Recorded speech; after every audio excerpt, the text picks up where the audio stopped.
Larry Fink of BlackRock has shared a lot of thoughts recently, and boy, oh boy, are they pretty wild. Now remember, BlackRock is one of the largest asset managers in the world. They've got about $10 trillion in assets under management. And ultimately, what they have been talking about is everything from thoughts around the fact that Russia invaded Ukraine is likely to mark the end of globalization. But also, they've been talking a lot about Bitcoin, cryptocurrencies, central bank digital currencies, and that's what I want to talk to you about today. What we know is that BlackRock is now taking a look at Bitcoin, cryptocurrencies, and other types of these technologies due to increased interest from clients. Now remember, BlackRock is a massive, massive business.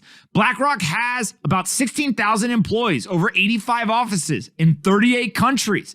They are the world's largest asset manager, and that assets under management is around $10 trillion.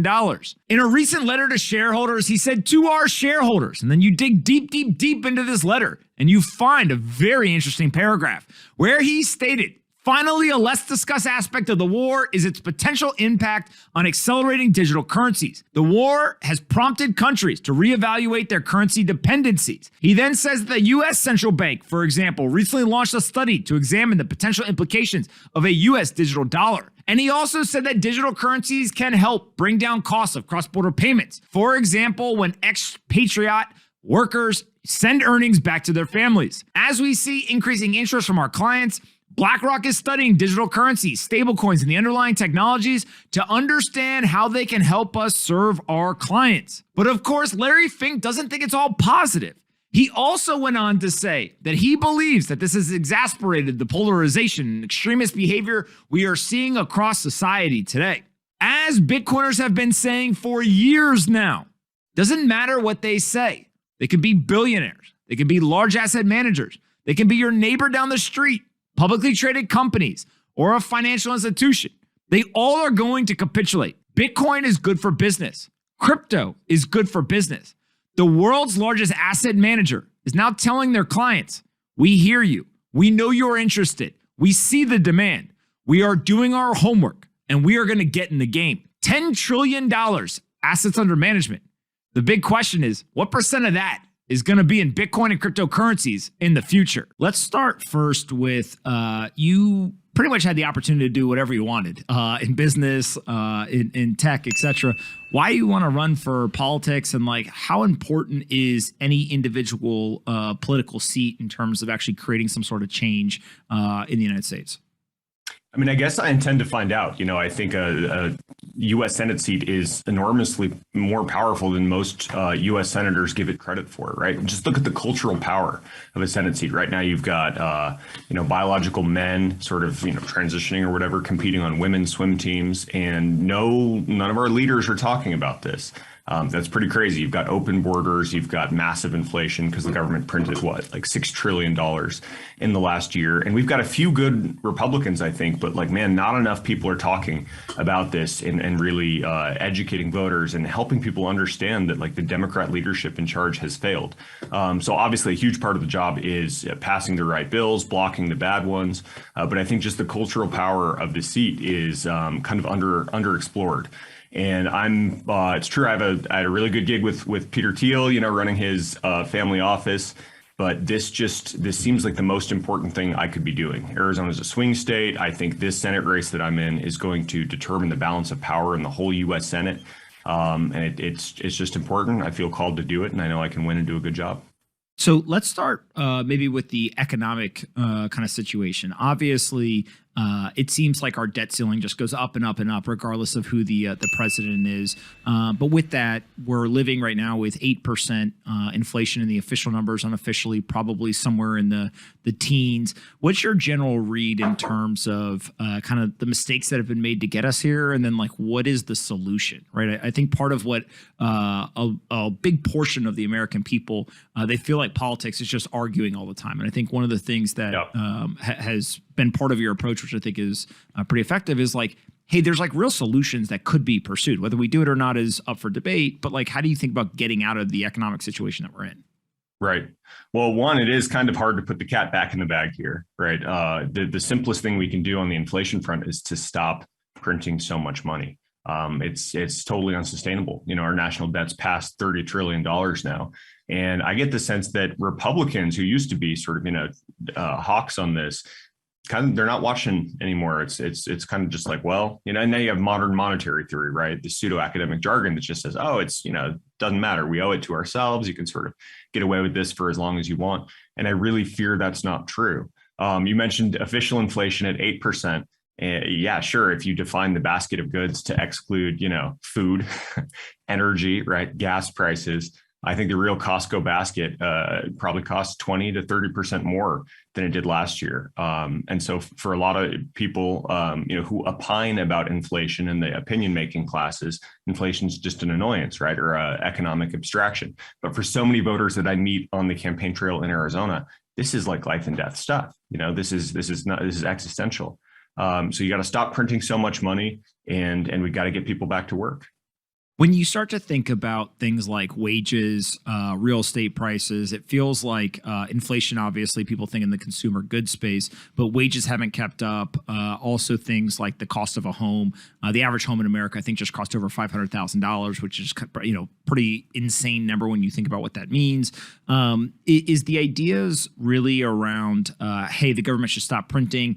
And then, how do you think about things like financial education, right? And it feels almost, I always say that, the gap between those that are benefiting in this situation and those aren't. People would like to draw the line around wealth, but really it's an education gap. Some people know how to benefit from this environment by holding investable assets, et cetera, and then 45% of Americans don't. So how do you think about the overlay of the education for personal finance, et cetera, with a lot of this? I was just touring a charter school in Arizona, and I was blown away because they have a year-long program. The first semester is personal finance, and the second semester is entrepreneurship. And two things are remarkable. One, that's just a really cool program, right? And I got to talk to some of these kids in the entrepreneurship class, and you could just see how happy they were to be there, right? And they were starting all these micro businesses, and you start with nothing, and you try to see if you can end the semester with $500 or whatever. So what a valuable thing that is. But then the most remarkable thing about it is how rare a program like that is, right? And I think in the first, so you got 11th graders, they're listening to Dave Ramsey. They've never heard any of this stuff before. They don't know what a checkbook is, let alone how to balance it. For them, and increasingly we're in a cashless society. So maybe some of them know about crypto, but mainly it's just, put it on the parent's credit card, and they're not acquainted with this stuff. They're not learning it in school. And so I think that one gem of a program could be some kind of model, bring back home ec, right? Bring back financial literacy class, bring back shop class while we're at it. But schools should be useful instead of just graduating a bunch of people that don't have any skills. Talk to me about Bitcoin and kind of the crypto market. I know that that is now pretty much entered into the economic conversation because it seems like there's an entire generation of kids who, they might not be so interested in bonds or stocks or gold, and Bitcoin and cryptocurrencies is pretty much the entire piece of their financial portfolio. Yep. Well, I think it's here to stay, and I'm grateful for that. Just non-politically, I'm sort of amateur enthusiast about all this stuff. I've been into it for a number of years. I used to run a program called the Thiel Fellowship, and Vitalik Buterin, of course, who founded Ethereum, was a 2015 Thiel Fellow. So we were smart enough at the time to recognize his talent and welcome him into the program. I wish I was smart enough to participate in the ETH ICO, but I did not do that. But I think this stuff is super innovative, and putting a political lens on, I think there's even an argument, and I admit this is just a theory, I'm not sure it'll turn out this way, but there's at least an argument why Bitcoin specifically could be really good for the US dollar.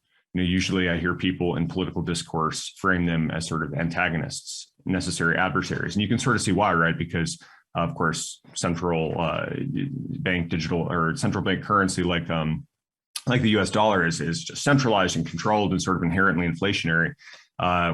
Contrast to Bitcoin, obviously decentralized, no one government can control it, non-inflationary or even deflationary.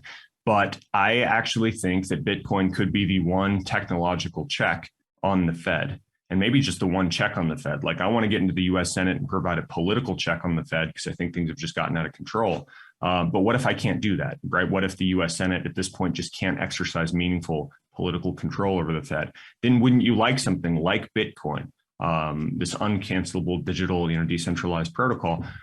Why wouldn't that actually just make policymakers more disciplined. Because if you can print $6 trillion, well, maybe you can get away with that if you're the world's reserve currency and there's no other option. But now in Bitcoin, you have investors finally have a decentralized option.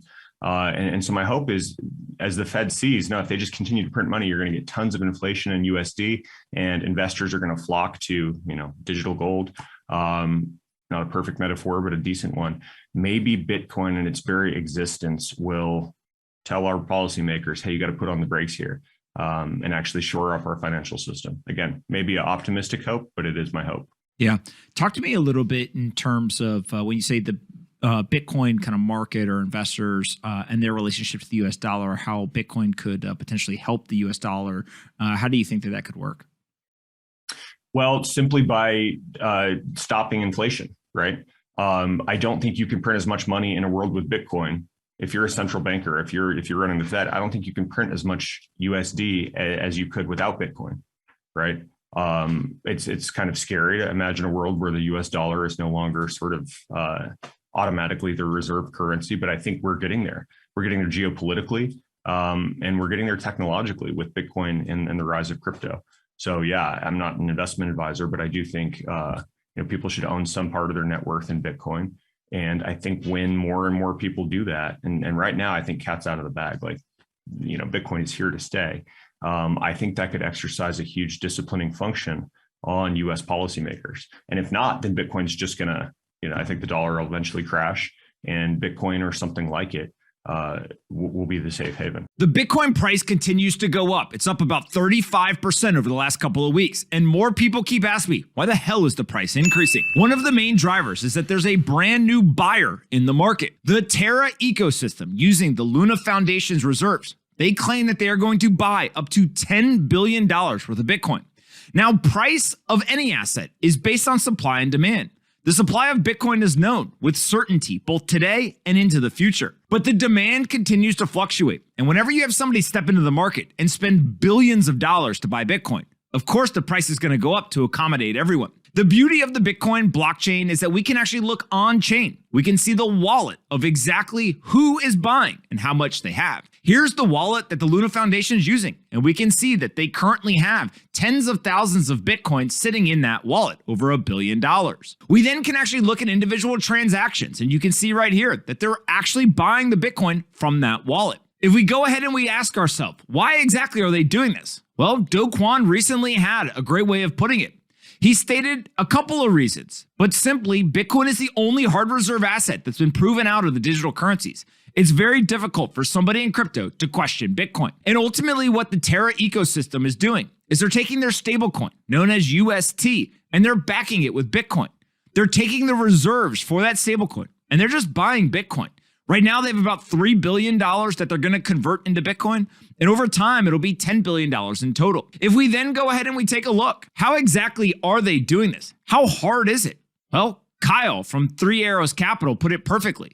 He said, I can tell some of you have not executed size of trades before, but let me tell you, buying $125 million a day of Bitcoin for 3 months is a lot. This is an incredible feat to watch them pull this off.